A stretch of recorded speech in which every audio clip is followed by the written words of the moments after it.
పార్వతీపురం మన్యం జిల్లా కురుపా మండలం గిరిశిఖర గ్రామాలలో ఏనుగుల గుంపు హల్చల్ చేశాయి. తులసి గ్రామ సమీప వరి చేనులను ధ్వంసం చేశాయి. అరటి, మొక్కజొన్న, రాగులు తదితర పంటలను నాశనం చేస్తున్నాయని రైతులు ఆవేదన వ్యక్తం చేస్తున్నారు. చేతికొందొచ్చే పంటలు ధ్వంసం చేయడంతో లబోదిబోమంటున్నారు. ఏనుగులను తరలింపు చర్యలు చేపట్టి తమను ఆదుకోవాలని కోరుతున్నారు. ఇదిలా ఉంటే జిల్లాలోని కొమరాడ మండలంలో మరో 9 ఏనుగుల గుంపు సంచరిస్తూ కంటి మీద కునుకు లేకుండా చేస్తున్నాయని వాపోతున్నారు.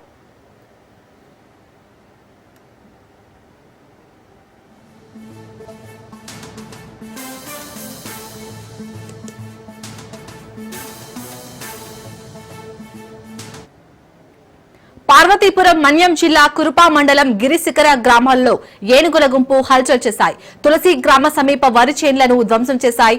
అరటి, మొక్కజొన్న, రాగులు తదితర పంటలను నాశనం చేస్తున్నాయని రైతులు ఆవేదన వ్యక్తం చేస్తున్నారు. చేతికొందొచ్చే పంటలు ధ్వంసం చేయడంతో లబోదిబోమంటున్నారు. ఏనుగులను తరలింపు చర్యలు చేపట్టి తమను ఆదుకోవాలని కోరుతున్నారు. ఇదిలా ఉంటే జిల్లాలోని కొమరాడ మండలంలో మరో 9 ఏనుగుల గుంపు సంచరిస్తూ కంటి మీద కునుకు లేకుండా చేస్తున్నాయని వాపోతున్నారు.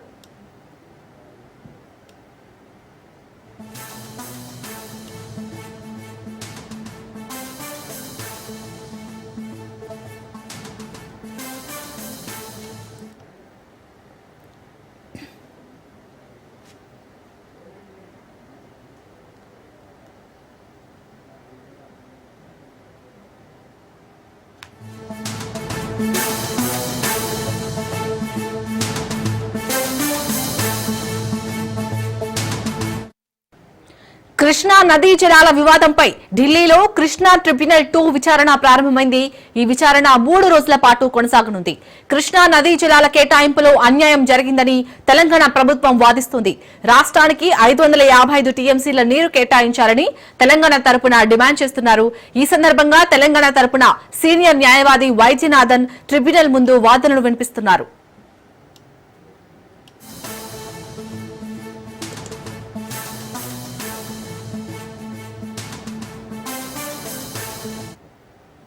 కృష్ణా నదీ జలాల వివాదంపై ఢిల్లీలో కృష్ణా ట్రిబ్యునల్ 2 విచారణ ప్రారంభమైంది.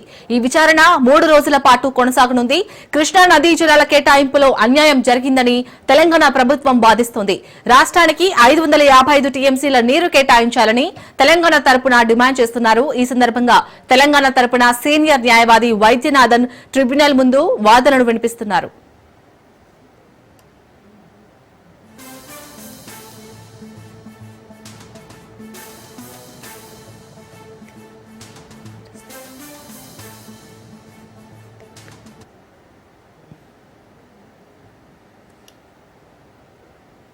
కాకినాడ జిల్లా తుని నియోజకవర్గం కుమ్మరి లోవ గ్రామానికి చెందిన కొన్ని కుటుంబాలు ప్రభుత్వ అధికారులు తమను తిప్పి పంపిస్తున్నారని ఫిర్యాదు చేస్తూ కలెక్టరేట్ ముందు నిరసన చేపట్టారు. వారికి చట్టబద్దంగా వచ్చే ఇల్లు నష్టపరిహారం ఇప్పటి వరకు ఇవ్వకపోవడంతో దాదాపు 10 ఏళ్లుగా సమస్య పరిష్కారం కావడం లేదని బాధితులు వాపోయారు. పోలవరం కాలువకు అడ్డుగా ఉన్నామని చెప్పి తమను తొలగించారని, ఇప్పటి వరకు 20 సార్లకు పైగా చేసిన ఫిర్యాదులపై వాయిదా వేయిస్తున్నారని వారు ఆవేదన వ్యక్తం చేస్తున్నారు. ఇల్లు లేకపోవడంతో రోడ్డుపైనే నివసించాల్సి వస్తుందని చెప్పారు. తమకు చట్టబద్ద హక్కులు అందకపోవడం సమస్యగా ఉందని బాధితులు పేర్కొన్నారు.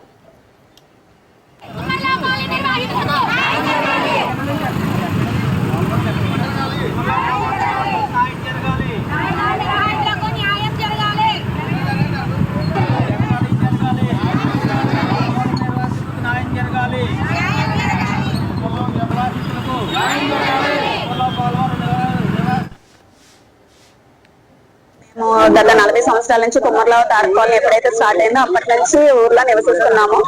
ఈ ప్రాజెక్ట్ కాలువలో మా ఇల్లులు పోయాయి, కానీ నిజంగా అర్హులమైన మాటకు మాకు న్యాయం జరగలేదండి. చాలా సార్లు మేము గత 2018 నుంచి కూడా మేము పోరాడుతూనే ఉన్నాము. మాకు పెళ్లిళ్ళు అవ్వకుండా మాకు అర్హత ఉండి కూడా మాకు సర్టిఫికెట్లు అన్ని సంబంధించిన సర్టిఫికెట్లు మేము సబ్మిట్ చేసినా కానీ ప్రతిసారి పేర్లు లిస్ట్ నుంచి మా పేర్లు తీసేస్తున్నారండి. మాకైతే అన్యాయం జరిగిందండి, న్యాయం జరగలేదు ఎక్కడ కూడా. మాకు గత 5-6 నెలల నుంచి అయితే మేము కలెక్టర్ ఆఫీస్ చుట్టూ మేము కంటిన్యూస్ గా తిరుగుతూనే ఉన్నాము, ఎంఆర్ఓ ఆఫీస్ కంటిన్యూస్ గా తిరుగుతూనే ఉన్నాము. దయచేసి మీరు అందరూ మాకు సపోర్ట్ చేసి మాకు న్యాయం చేయండి. మేము 40 సంవత్సరాలుగా అదే గ్రామంలో నివసిస్తున్నాము. అయినప్పటికీ మాకు ఎటువంటి ఇల్లు కానీ ఎటువంటి ప్యాకేజ్ గానీ ఇవ్వలేదు. ఈ రోజు మా ఇంటిని వేరే వాళ్ళకి ఇచ్చేసారండి. మాకు పూర్తి అర్హత ఉంది, R&R పొందడానికి, ఇంటి స్థలం పొందడానికి మాకు పూర్తి అర్హత ఉంది. కానీ అధికారులు మాకు తీవ్ర అన్యాయం చేశారు. నేను గత సంవత్సర కాలంగా పోరాటం చేస్తూనే ఉన్నాను. ఇంకొండి నేను న్యూస్ పేపర్ లో కూడా నేను యాడ్ ఇచ్చాను నాకు జరిగిన అన్యాయం గురించి. సుమారుగా ఒక 100 సార్లు నేను పీజీఆర్ఎస్ కి ఇచ్చాను. ఫస్ట్ సర్వేలో మాకు అప్రూవ్ చేశారు, తర్వాత మాకు తీసేశారు. నేను ప్రతి ఆఫీస్ కి తిరుగుతూనే ఉన్నాను. R&R కమిషనర్ గారి దగ్గరికి వెళ్ళాను, ఆర్డీఓ గారి దగ్గరికి వెళ్ళాను, R&R అథారిటీ దగ్గరికి వెళ్ళాను, అందరి దగ్గరికి వెళ్ళాను. అయినా సరే నాకు న్యాయం చేయట్లేదు. ఇప్పటికి కలెక్టర్ ఆఫీస్ కి 20-30 సార్లు వచ్చాను, ఆర్డీఓ ఆఫీస్ కి 20-30 సార్లు వచ్చాను. పీజీఆర్ఎస్ నెంబర్లు అన్ని ఉన్నాయి మా దగ్గర. ఎన్ని సార్లు తిరిగినా ఎన్ని సార్లు చేసినా మా ఇల్లు మాకు ఇవ్వట్లేదు. మాకు వెంటనే న్యాయం చేయాలి కలెక్టర్ గారు. పోరాటం సొంత ఇల్లు అయ్యింది కూడా మాది తారుమారు చేసి మాది వేరే ఒకరికి రాశారండి. కలెక్టర్ ఆఫీస్ కి వచ్చాము, సిబిఆర్ లో పెట్టాము, ప్లస్ ఎంఆర్ఓ గారి దగ్గరికి వెళ్ళాము. 2015 నుంచి తిరుగుతున్నామండి. వస్తది అని అన్నారు, ఇప్పటికి వచ్చి రాలేదండి. మాకులాగా ఇంకా చాలా మంది బాధపడుతున్నారు. ఒకరి నుంచి ఒకరికి ట్రాన్స్ఫర్ అవ్వడం, ఒకళ్ళు వేరే వాళ్ళకి రాయడం అట్లా జరుగుతుందండి. అందరి దగ్గరికి వెళ్ళాము, ఎవరు ఇదిగో వస్తుంది అదిగో వస్తుందనే చెప్తున్నారు. ఇదిగో కమిటీ వేస్తామన్నారు, కానీ కమిటీ అయితే వేయట్లేదండి. ఇప్పటికే 3 నెలల నుంచి కమిటీ పడుతుంది అన్నారు, కానీ ఇప్పటికి వచ్చి పడలేదు. సడన్ గా ఇల్లుని ఖాళీ చేయిస్తారండి. పిల్లలతో ఉన్నాము, ఎక్కడ ఉండాలో ఏంటో మాకు తెలియట్లేదు. కనీసం ఇల్లు రెంట్ కూడా దొరకడం చాలా కష్టమవుతుందండి. కొంచెం ఆలోచించి ప్రభుత్వం ఏ రకంగా సహాయం చేయమని, మాది మాకు ఇప్పించమని అడుగుతున్నామండి. ఎవరిని మేము కోరట్లేదు, మాది మాకు ఇప్పించమని అడుగుతున్నాం. మేము గత 40 సంవత్సరాల నుంచి మేడారంలో సీఎం రేవంత్ రెడ్డి పర్యటిస్తున్నారు. సమ్మక్క సారలమ్మను దర్శించుకున్నారు. అమ్మవారికి మొక్కు చెల్లించారు సీఎం రేవంత్. సమ్మక్క సారలమ్మకు నిలువెత్తు బంగారం సమర్పించారు. ఆలయ అభివృద్ధి పనులపై సీఎం సమీక్ష జరుపుతున్నారు.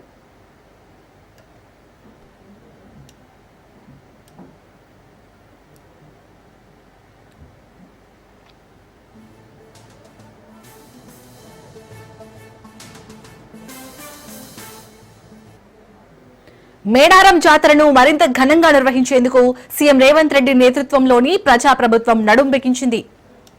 జాతర నిర్వహణపై సమీక్షకు సైతం గతంలో ముఖ్యమంత్రులు పెద్దగా శ్రద్ధ చూపేవారు కాదు. తొలిసారిగా ముఖ్యమంత్రి రేవంత్ రెడ్డి మేడారం జాతర ఏర్పాట్లపై ప్రత్యేకంగా శ్రద్ధ వహిస్తున్నారు. అందులో భాగంగానే మేడారం క్షేత్రస్థాయి సందర్శనకు సీఎం వెళ్లారు.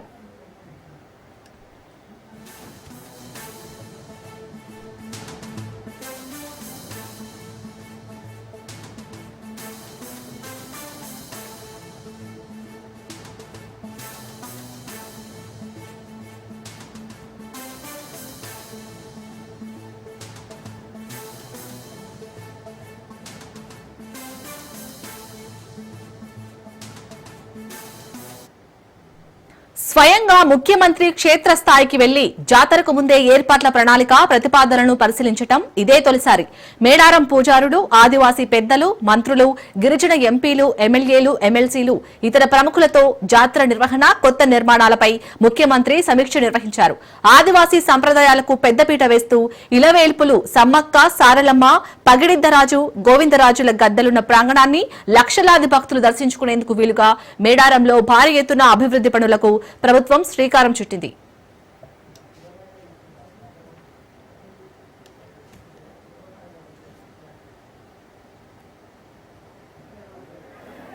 ఒక్కసారి మీరు తెరల మీద చూడొచ్చు, స్క్రీన్ మీద చూడొచ్చు. ఆనరబుల్ సీఎం ఆ తల్లుల దగ్గరికి, చెల్లెల దగ్గరికి స్వయంగా వెళ్ళారు. ఎక్కడ మీటింగ్ ఉన్నా సీఎం ఏం చెప్తారంటే, ముందు మా చెల్లెలు, అక్కలు దగ్గర కూర్చోవాలి మెయిన్ స్టేజ్కి అని కదా. ఒక్కసారి గట్టిగా చప్పట్లు కొట్టండి తల్లులు. ఇది తెలంగాణ రాష్ట్రం ప్రతిబింబిస్తున్న ఇందిరా మహిళా శక్తి స్వరూపాలైన ఆ తల్లుల ఆశీస్సులు అందుకుంటూ ఇప్పుడు సీతక్క మేడం గారు. జై సమ్మక్క సారలమ్మ తల్లికి, జై సమ్మక్క సారలమ్మ తల్లికి. ఈరోజు మన ముఖ్యమంత్రి గారు మరి ఎంతో భక్తి శ్రద్ధలతో ఈ ప్రాంతంలో ఉన్నటువంటి మన తల్లులైనటువంటి సమ్మక్క సారలమ్మ గద్దెలు ప్రాంగణాన్ని పునరుద్ధరించడం కోసం గతంలో ఏ ముఖ్యమంత్రులు కూడా కనీసం జాతరలకు కూడా చక్కగా రాలే గాని ఈ రోజు భక్తుల విశ్వాసం మేరకు, నమ్మకం మేరకు, ఆదివాసీ ఆచారాలు సాంప్రదాయాల మేరకు మరి గద్దెలు గుడి చుట్టూ నిర్మాణాన్ని మరి గ్రనైట్ తోటి, రాతితో నిర్మించి 1000 ఏళ్ళు సమ్మక్క సారలమ్మ కీర్తి, ప్రజల యొక్క భక్తి విశ్వాసాలు వర్ధిల్లాలనే లక్ష్యంతో ఇక్కడికి కొత్త ప్రణాళికతో రావడం జరిగింది. వారికి ముఖ్యమంత్రి గారికి ప్రత్యేకంగా ధన్యవాదాలు తెలియజేస్తా ఉన్నాను. అదే విధంగా జిల్లా ఇన్ఛార్జ్ మినిస్టర్ పూర్తి నిర్మాణ బాధ్యతలను వారికి ఒప్పజెప్పడం జరిగింది. సీనన్న గారికి, సురేఖక్క గారికి, లక్ష్మణ గారికి, వేం నరేందరన్న గారికి, మా వరంగల్ ఉమ్మడి జిల్లా ఎమ్మెల్యేలు, ఎమ్మెల్సీలు, ఎంపీ బలరామన్న గారికి, కావ్య గారికి, పత్రికా మీడియా సోదరులకు, అశేషంగా తరలి వచ్చిన మా అక్క చెల్లెళ్లకు, అన్నదమ్ములకు, మరి అదే విధంగా వేదిక మీద ఉన్న ప్రతి ఒక్కరికి, కార్పొరేషన్ చైర్మన్లకు అందరికీ దయచేసి, ఎందుకంటే సమయం చాలా 11 గంటల నుంచి వచ్చారు కాబట్టి ఈరోజు నాకు ఎంతో జీవితం ధన్యమైంది. ఒకే ఒక కోరిక, సమ్మక్క సార్లమ్మ చరిత్ర మరి ఇప్పటికీ 13వ శతాబ్దంలో మొదలైతే మరొక 1000 ఏళ్ళు ఉండాలి. అది ఎట్లా సాధ్యమవుతుందంటే మా సోదరుడు సమ్మక్క సార్లమ్మ ప్రతి జాతరకు విచ్చేసినటువంటి నాయకుడు రేవంత్ రెడ్డి గారితోటే సాధ్యమైనటువంటి నమ్మకంతో ఈ రోజు సమ్మక్క సార్లమ్మకు ఒకటే కోరుకున్నా, నాకొక్క అవకాశం తల్లులారా అధికారికంగా జాతర నిర్వహించే అవకాశం ఇవ్వండి. మీ కీర్తి, మీ ప్రతిష్ట, తల్లుల యొక్క గొప్పతనం 1000 ఏళ్ళు ఉండే విధంగా నేను అదే విధంగా మా సోదరుని ఒప్పించి మెప్పించి తీసుకొస్తాను ఒప్పుకున్నా. కానీ నేను అడగక ముందే, నేను అడిగింది ఆవగింజ అయితే వాళ్ళు మరి ముఖ్యమంత్రి గారు ఏదైనా పర్వాలేదు తల్లుల కోసం నేను సిద్ధంగా ఉన్నా, చేస్తాను ముందుకొచ్చినందుకు నిజంగా ఇంతకంటే గొప్ప అవకాశం, గొప్ప కోరికలు మేమేమి కోరం. కాబట్టి దేవుడు బాగుంటే, దేవుడి గుడి బాగుంటే, సమ్మక్క సార్లమ్మ ప్రతిష్ట బాగుంటే ఖచ్చితంగా సకల జనులు బాగుంటారు.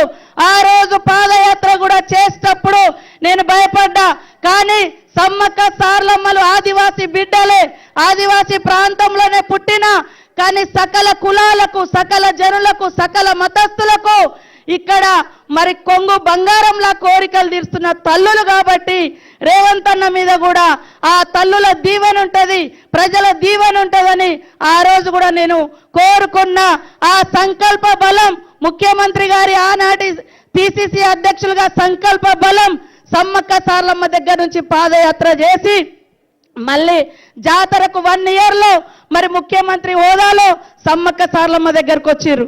అదే కాకుండా ఈ రోజు కూడా ఏ ముఖ్యమంత్రులు ముందస్తుగా రాలే.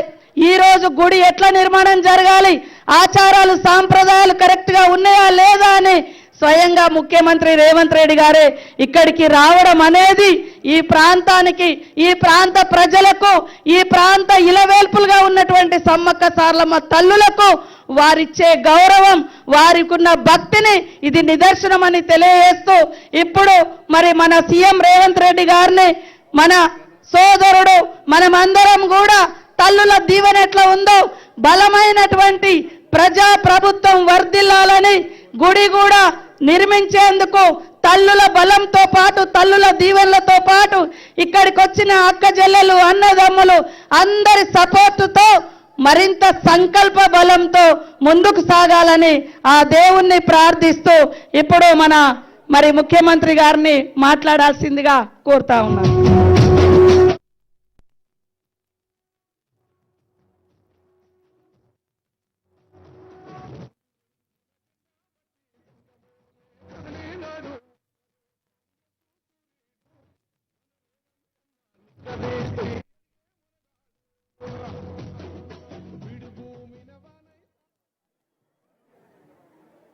సమ్మక్క సార్లమ్మ గద్దెలు మరియు ప్రాంగణ పునర్నిర్మాణ కార్యక్రమానికి సభాధ్యక్షత వహించిన సోదరిమణి, మా ఇంటి ఆడబిడ్డ, తెలంగాణ రాష్ట్ర మంత్రివర్యులు దనసరి అనసూయ సీతక్క గారు, ఈ కార్యక్రమంలో నాతో పాటు ముఖ్య అతిథులుగా విచ్చేసిన వరంగల్ ఇన్ఛార్జ్ మంత్రివర్యులు పొంగులేటి శ్రీనివాసరెడ్డి గారు, అదేవిధంగా దేవాదాయ, ధర్మాదాయ, అటవీ పరిరక్షణ శాఖ మంత్రివర్యులు సోదరిమణి కొండా సురేఖమ్మ గారు, అదేవిధంగా మిత్రులు మంత్రివర్యులు అడ్లూరి లక్ష్మణ్ గారు, అదేవిధంగా స్థానిక పార్లమెంట్ సభ్యులు బలరాం నాయక్ గారు, వరంగల్ పార్లమెంట్ సభ్యురాలు సోదరిమణి డాక్టర్ కావ్య గారు, వారితో పాటు పాల్గొన్న శాసన మండలి సభ్యులు, శాసనసభ్యులు, ప్రభుత్వ సలహాదారులు, వివిధ కార్పొరేషన్లకు సంబంధించిన చైర్మన్లు, ఈరోజు అశేషంగా ఇక్కడికి విచ్చేసిన సమ్మక్క సారలమ్మ భక్తులకు, ఆదివాసీ మిత్రులందరికీ కూడా మనస్ఫూర్తిగా కృతజ్ఞతలు, అభినందనలు తెలియజేస్తున్న మిత్రులారా, ఇది ఒక బాధ్యత కాదు, బాధ్యతతో పాటు భావోద్వేగం. ప్రజాప్రతినిధిగా ప్రజా జీవితంలోకి వచ్చిన మొదటి రోజు నుంచి ఈ రోజు వరకు ఎప్పుడు అవకాశం వచ్చినా ప్రతి జాతరకు ఇక్కడికి వచ్చి సమ్మక్క సారలమ్మ ఆశీర్వాదం తీసుకొని ప్రజా జీవితంలో ప్రజలకు సేవ చేయాలన్న ఆలోచన పునరంకితమవుతూ పనిచేస్తూ వచ్చినాం.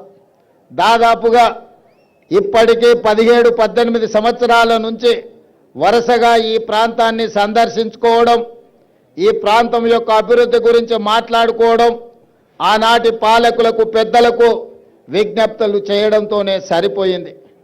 ప్రతిసారి ఎవరినో ఒకరిని అడగడం, వాళ్ళు ఏదో కొంచెము దానం ఇచ్చినట్టుగా ధర్మం చేసినట్టుగా వ్యవహరిస్తే మా జీవితాలకి ఇంతేనేమో అని మేము అనుకునే వాళ్ళం. కానీ 2023 ఫిబ్రవరి 6 నాడు ప్రజాపాలన తీసుకురావాలి, ప్రజల దగ్గరికి వెళ్ళి వారి సమస్యలు తెలుసుకోవాలని ఆలోచన చేసినప్పుడు ఎక్కడి నుంచి ఈ పాదయాత్ర మొదలు పెట్టాలి అని చర్చ జరిగింది. మిత్రులు చాలా రకాలుగా సూచనలు సలహాలు ఇచ్చిండ్రు. చివరికి నేను పెద్దలు వేం నరేందర్ రెడ్డి గారు ఆలోచన చేసి అక్కడో ఇక్కడ ఎక్కడో కాదు, మా ఇంటి ఆడబిడ్డ అయిన సీతక్క ప్రాంతం నుంచి మేడారం జాతర సమ్మక్క సారలమ్మ ఆశీర్వాదం తీసుకొని పాదయాత్ర మొదలు పెడదాం, ఒక సంకల్పం తీసుకొని బయలుదేరిన వాళ్ళు ఎవరు చరిత్రలో ఓడిపోలేదు. కాబట్టి ప్రజలకు ప్రజాపాలన అందించాలన్న సంకల్పంతో మనము సమ్మక్క సారలమ్మ ఆశీర్వాదం తీసుకొని బయలుదేరదామని ఆనాడు ఇక్కడి నుంచి పాదయాత్ర మొదలుపెట్టినాం. సరిగ్గా 2 రోజులు 3 రోజుల ముందే సీతక్కకు చెప్పినాం. సీతక్క అన్నది, అన్న సమయం లేదు, 24 గంటలు 48 గంటల్లో ఈ కార్యక్రమం చేయడం కష్టమవుతుందేమో అని. నేనన్నా, అక్క సంకల్పం ఉంటే కార్యక్రమం విజయవంతం అవుతుంది, నువ్వు ఎలాంటి ఆలోచన చెయ్యకు, పనులు మొదలుపెట్టు అని చెప్పి ఆనాడు ఫిబ్రవరి 6, 2023 నాడు ఇదే గద్దెల నుంచి గద్దెల ముందు ప్రణమిల్లి ఖచ్చితంగా ఈ తెలంగాణకు పట్టిన చీడ పీడ విరగడి కలిగిస్తాం, దొరల పాలన నుంచి ప్రజా పాలనకు తీసుకొస్తామని ఇక్కడ వేదిక మీద నుంచి ఆనాడు చెప్పడం జరిగింది. అందుకే మిత్రులారా, ప్రజలు ఆశీర్వదించారు, అవకాశం వచ్చింది. ఈనాడు అభివృద్ధి కార్యక్రమాలు చేయాలన్న సంకల్పంతో ముందుకు వెళ్తున్నాం. అభివృద్ధి అంటే అద్దాల మేడలు రంగుల గోడలే కాదు, ప్రజల జీవన ప్రమాణాలు పెంచాలి. ముఖ్యంగా ఆదివాసీలు అంటే ఈ దేశం యొక్క మూలవాసులు. ఆ ఆదివాసీల యొక్క, గిరిజన సోదరుల యొక్క, లంబాడి సోదరుల యొక్క అభివృద్ధిని ఏ ప్రభుత్వం అయితే భుజాల మీద మోస్తుందో అదే ఆ ప్రాంతం యొక్క ప్రజల యొక్క అభివృద్ధి అని నేను సంపూర్ణంగా విశ్వసిస్తున్నా. అందుకే ఈనాడు ఆదివాసీ ప్రాంతాలలో, తండాలలో, గూడాలలో, మారుమూల పల్లెల్లో వాళ్ళ యొక్క సంక్షేమానికి, వాళ్ళ యొక్క అభివృద్ధి కార్యక్రమాలకి ఈరోజు ప్రభుత్వం ప్రణాళికలు అందిస్తుంది. ఈరోజు ప్రతి నియోజకవర్గానికి 3,500 ఇండ్లు, 4,50,000 ఇందిరమ్మ ఇండ్లు పేదోళ్లకు అందించిన తర్వాత మరి ఆదివాసీలు గిరిజనులకు సరిపోవడం లేదు అని నా దృష్టికి ఎమ్మెల్యేలు తెస్తే ఐటీడీఏ ప్రాంతాలలో అదనంగా గిరిజనులకు, ఆదివాసీలకు మళ్ళీ 22,000 ప్రత్యేకంగా ఇండ్లు ఇచ్చి ఆదివాసీ బిడ్డలు ప్రతి వాళ్ళు సొంత ఇంటిలో ఉండాలి అని మన ప్రభుత్వం ఈరోజు ప్రణాళికలు తీసుకున్నది. ఈ విధంగా ఏ విషయం వచ్చినా వాళ్ళకి ఇవ్వాల్సిన వాటా కోట ఇవ్వాల్సిందే, అదనంగా ఇంకొంత ఇవ్వాలి. ఎందుకంటే దశాబ్దాలుగా వాళ్ళకు అన్యాయం జరిగింది, నష్టం చేకూరింది. కాబట్టి వాటిని సరిదిద్దడానికి ప్రయత్నాలు చెయ్యాలి అని చెప్పి ఈరోజు మన ప్రభుత్వం ముందుకు వెళ్తుంది. అందుకే ఈనాడు సన్న బియ్యం ఇచ్చిన, రేషన్ కార్డులు ఇచ్చిన, రైతు రుణమాఫీ చేసిన, రైతు భరోసా పథకాన్ని అమలు చేసిన, ఇందిరమ్మ ఇండ్లు ఇచ్చిన, ఈరోజు దేవాలయాల అభివృద్ధి కార్యక్రమాలను చేపట్టిన, ఆదివాసీలను గిరిజనులను దృష్టిలో పెట్టుకొని వాళ్ళకి ఏ విధంగా మేలు జరుగుతుందో దాని ప్రకారం ప్రణాళికలు సిద్ధం చేసుకొని ఈనాడు మన ప్రభుత్వం ముందుకు వెళ్తుంది. గతంలో లేనంత గొప్పగా ఈనాడు దళితులకు గిరిజనులకు మన మంత్రివర్గంలో కానీ మన ప్రభుత్వంలో కానీ ఎంతో ప్రాధాన్యత ఇవ్వడం జరిగింది. పరిపాలనలో భాగస్వాములు చేసుకుంటూ ప్రణాళికబద్ధంగా వాళ్ళ అభివృద్ధి కోసం నిర్ణయాలు తీసుకుంటూ ముందుకు వెళ్తున్నాం. ఇవాళ మిత్రులారా, ఈ కార్యక్రమం ఈరోజు సమ్మక్క సారలమ్మ గద్దెల మరియు ప్రాంగణ అభివృద్ధి పునర్నిర్మాణ కార్యక్రమము జీవితంలో వచ్చిన గొప్ప అవకాశం. ప్రతి మనిషి జన్మిస్తుంటాడు, మరణిస్తుంటాడు, కానీ కొద్ది మందికే అరుదైన అవకాశాలు వస్తుంటాయి. ఈనాడు నాకు మా సీతక్కకు ఒక అరుదైన అవకాశం సమ్మక్క సారలమ్మ గద్దెలు మరియు ప్రాంగణ పునర్నిర్మాణం ఈ జన్మలో దక్కిన గొప్ప గౌరవం. సీతక్క చెప్పినట్టుగా తన జన్మ ధన్యమైంది. ఒక్కసారి గుట్టల మీద నుంచి అమ్మను గద్దెల మీద కూర్చోబెట్టే అవకాశం వస్తే నాకు ఈ జన్మకు చాలు అనుకుంది. కానీ గతంలో ఇతరుల దగ్గరికి వెళ్ళి రిప్రజెంటేషన్స్ ఇచ్చి మాకు నిధులు ఇవ్వండి అని అడిగే పరిస్థితి ఉండే.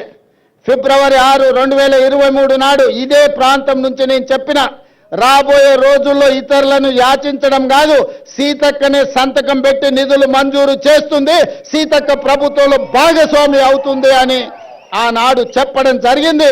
ఈనాడు చేసి చూపిస్తున్నాం. సమ్మక్క సారలమ్మ ఈ ప్రాంత అభివృద్ధి కోసం నిధులకు వెనక్కి అడుగు వేసే సమస్యనే లేదు. ప్రభుత్వానికి నిధుల సమస్య ఉండొచ్చు, అవసరమైతే ఇంకెక్కడైనా తగ్గిస్తాం, కానీ సమ్మక్క సారలమ్మ యొక్క అభివృద్ధి కోసం ఎన్ని కోట్ల రూపాయలైనా ప్రభుత్వం విడుదల చేస్తుంది, సరైన సమయంలో పూర్తి చేస్తుంది. నిర్మాణ కార్యక్రమం మాదై ఉండొచ్చు, కానీ గిరిజనుల యొక్క సాంప్రదాయాన్ని కాపాడుకునే బాధ్యత వాళ్ళదే. అందుకే ప్రభుత్వం ప్రణాళికలు రచించి ప్రభుత్వమే నిర్మించడం కాదు, ప్రణాళికల్లో ఆదివాసులను భాగస్వాములను చేసినాం. సాంప్రదాయాన్ని పరిరక్షించడంలో ఆదివాసులను భాగస్వాములను చేసినాం.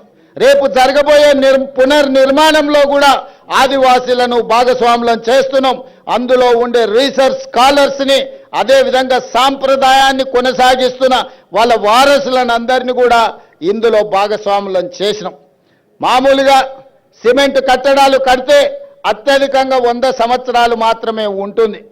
సిమెంటుతో కట్టిన ఏ కట్టడం దాని జీవన ప్రమాణము, జీవిత కాలము అత్యధికంగా 100 సంవత్సరాలు. కానీ రాతి కట్టడాలతో కడితే 100,000 సంవత్సరాలు ఉంటుంది. దానికి ఉదాహరణే మీ ప్రాంతంలో ఉన్న రామప్ప దేవాలయం. రుద్రదేవుడు ఆనాడు కట్టిన దేవాలయం 800 సంవత్సరాలైనా యునెస్కో లిస్టులో ఈరోజు చేరింది అంటే రాతి కట్టడాలతోనే, గొప్ప నగిశీలతోనే రామప్ప మందిరం కట్టిండు రుద్రదేవుడు. కాబట్టే ఇయాలటికి అది చరిత్రలో నిటారుగా నిలబడ్డది. అందుకే అధికారులు సిమెంటుతో ప్రతిపాదనలు తెచ్చిన సిమెంటు కట్టడాలు వద్దు, రాతి కట్టడాలతోనే కట్టాలి. రాబోయే 100 సంవత్సరాలకు సమ్మక్క సారలమ్మ మందిరం, గద్దెలు, ప్రాంగణం ఆదర్శంగా ఉండాలి, ఈ ప్రాంతంలో అభివృద్ధి జరగాలి అని ఈరోజు ప్రతి కట్టడం రాతి కట్టడాలతోనే కట్టాలని ఈరోజు నిర్ణయం తీసుకున్నాం. అందుకే ఇదొక గొప్ప కార్యక్రమం, జీవితకాల అవకాశం. ఈ గొప్ప కార్యక్రమంలో మీరందరూ భాగస్వాములు కావాలి, మీ అందరు ఆశీర్వాదం కావాలి ప్రభుత్వానికి. మేము మిమ్మల్ని మనులు మాణిక్యాలు అడగడం లేదు. ప్రజల యొక్క ఆలోచన, ఆదివాసీ సోదరుల యొక్క కోరిక మేరకు ఈ ప్రభుత్వం ఈ ప్రణాళికను తీసుకొని వచ్చింది. 100 రోజుల్లో ఈ పనులన్నీ పూర్తి చెయ్యాలి అని ఈనాడు ప్రభుత్వం టార్గెట్ పెట్టుకొని పనిచేస్తుంది. జనవరి 28 నుంచి జనవరి 31 వరకు ఏదైతే ఈ సమ్మక్క సారలమ్మ జాతర జరగబోతుందో వివిధ ప్రాంతాల నుంచి, వివిధ రాష్ట్రాల నుంచి ఈ మధ్య విదేశీ పర్యాటకులు కూడా ఇక్కడికి ఆశీర్వాదం కోసం వస్తున్నారు. భక్తులకు ఎలాంటి అసౌకర్యం కలగకుండా ఇక్కడ అభివృద్ధి కార్యక్రమాలు వేగంగా జరగాలి అంటే రాత్రింబవళ్ళు ఇక్కడ పనులు జరగాలి. పొద్దుటిపూటనే పని చేస్తే సమయం సరిపోదు, రాత్రి సమయంలో కూడా పని చేయాలి. మరి ఇక్కడ నిపుణులు పనిచేస్తున్నప్పుడు వాళ్ళకి రక్షణ కల్పించి వాళ్ళకి అన్ని వసతులు చూసుకోవాల్సిన బాధ్యత స్థానికులదే. ప్రభుత్వం ఎన్ని చేసినా కొంతమేరకే ఉపయోగం ఉంటుంది, కానీ స్థానికుల భాగస్వామ్యం ఉంటే 100% ఈ కార్యక్రమం వేగంగా ముందుకు వెళ్తుంది. ఇవాళ సమ్మక్క సారలమ్మ గద్దెలే కాదు, జంపన్న వాగు నిర్మాణం గురించి భక్తులు రావడానికి, భక్తులు దర్శనం చేసుకున్న తర్వాత వెళ్ళడానికి కూడా రహదారుల నిర్మాణం కోసం కూడా ఈరోజు నేను అధికారులకు సూచనలు సలహాలు ఇవ్వడం జరిగింది. పొంగులేటి శ్రీనివాసరెడ్డి గారికి నేను ఆదేశాలు ఇచ్చిన, నెలలో 3-4 సార్లు ప్రతి వారం ఇన్ఛార్జ్ మంత్రిగా వారు ఖచ్చితంగా ఇక్కడికి పర్యటన చేయాల్సిందే, ఈ పన్నులను పర్యవేక్షించాల్సిందే. రాబోయే 100 రోజులు ఇందులో భాగస్వాములు అయ్యే వాళ్ళందరికీ నేను సూచన చేసిన, మనం అయ్యప్ప మాల వేసుకుంటే ఎట్లయితే మాల వేసుకొని భక్తితో ఉంటామో సమ్మక్క సారలమ్మ మాల వేసుకోండి, భక్తితో ఇక్కడి పనులను పూర్తి చేయండి అని చెప్పి మా అధికారులకు, మా సాంకేతిక నిపుణులకు, మా ప్రజా ప్రతినిధులకు సూచన చేసిన. అందుకే మిత్రులారా, మళ్ళీ పూర్తి చేసుకున్న తర్వాత ఈ ప్రాంగణానికి నేను వస్తా. ఈసారి జాతరను అద్భుతంగా చేసుకుందాం. ఈ వేదిక మీద నుంచి కేంద్ర ప్రభుత్వానికి నేను విజ్ఞప్తి చేస్తున్నా, కుంభమేళకు మీరు 1000 కోట్ల రూపాయలు ఇస్తున్నారు. మరి మా ఆదివాసీ కుంభమేళకు కేంద్ర ప్రభుత్వం 1 రూపాయి ఇవ్వడానికి కానీ, జాతీయ పండుగ గుర్తించడానికి కానీ వాళ్ళకి ఎందుకో మనసు రావడం లేదు. దయచేసి కిషన్ రెడ్డి గారు, బండి సంజయ్ గారు, ఈ ప్రాంత ప్రజల ఆశీర్వాదంతోనే మీకు ఆ హోదా వచ్చింది. నరేంద్ర మోడీ గారు ఈ దేశానికి ప్రధానమంత్రి అయినరు. ఇప్పటికైనా ఆలోచన చేయండి.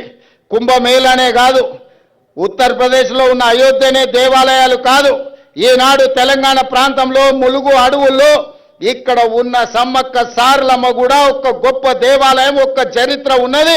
ఒక పోరాట పటిమతో పౌరుషానికి మారు పేరు, రాచరికం మీద తిరుగుబాటు చేసి జెండా ఎగరేసిన సమ్మక్క సారలమ్మ జాతరకు జాతీయ పండుగ గుర్తింపు రావాలి.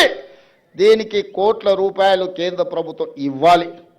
ఇవ్వకపోతే మీ ఇష్టం, నేనేమనను. కానీ సమ్మక్క సారలమ్మ అన్ని గమనిస్తున్నాయి. ఎందుకంటే ఇవాళ ఉదయం బయలుదేరే ముందు వర్షం ఉంటుంది, హెలికాప్టర్ పోదు సార్ అన్నారు. అంటే నేనన్నా, మీరు ఏం చింత చేయకండి, ఏర్పాట్లు చేసుకోండి, సమ్మక్క సారలమ్మ వచ్చే అడ్డంకులను అన్నీ తొలగిస్తుందని మా అధికారులకు నేను చెప్పిన. మేఘాలు కమ్ముకొచ్చినట్టు వర్షం కురిసిన వాతావరణం ఉన్న మేఘాలన్నీ కూడా ఎక్కడికక్కడిగా విడిపోయి ఈనాడు ఇక్కడికి వచ్చి ఈ మంచి కార్యక్రమాన్ని చేపట్టడానికి ప్రకృతి పూర్తిగా సహకరించింది. ఇవాళ ప్రకృతి ఒడిలో, ప్రకృతి వనంలో ఈరోజు ప్రకృతికే దేవతగా, దేవుళ్ళుగా ఈరోజు. ఇవి ఇప్పటివరకు ఉన్న updates. For more updates keep watching Raj news.